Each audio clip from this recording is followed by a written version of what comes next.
Next example, guys. Now we're going to want to plot the vertices and the foci. So I plot my vertices at -5, 1. So 1, 2, 3, 4, 5, up 1. And at 1, 1. And then my foci are at -6, 1, and 2, 1. So vertices, vertices, foci, foci. So automatically from here, guys, I know that my transverse axis is now horizontal, right? So my transverse axis is horizontal. I just feel like my guess is maybe as I walk away. My transverse axis is horizontal, and my center is in the midpoint. So graphing them is helpful because I could do the midpoint formula, right, and figure out what the coordinate is of the value. Or I could also look at it and say, where is the center here? And I can just figure out it's at -2, 1, right? -2, 1 is my center.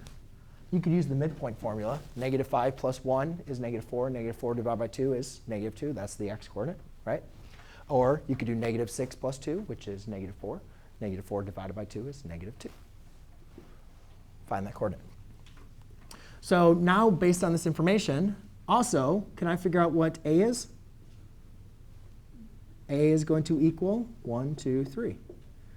C is going to equal 1, 2, 3, 4. Right? And again, I haven't even written the equation. I'm just taking what information I've been given and collecting as much information as possible. Now, since it's a horizontal transverse axis, x minus h, that means a squared has to be under my x. So I take the equation, and now I just plug in the information I know. So it's x minus -2. So x minus -2 is going to be x plus 2. Y minus k is going to be 1. A squared, if a is 3, that means a squared is 9. Crap, I don't know b. So let's go and figure it out. A squared plus b squared equals c squared. A squared is 9 plus b squared equals c squared. Oh, did I mess that up? Wait a minute. What did I do wrong? Oh, c squared is 16. There you go. C squared 16. So therefore, b squared is equal to 7.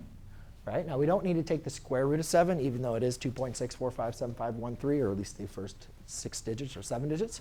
But we just want to leave that as 7. So we have a squared, which is 9, and b squared, which is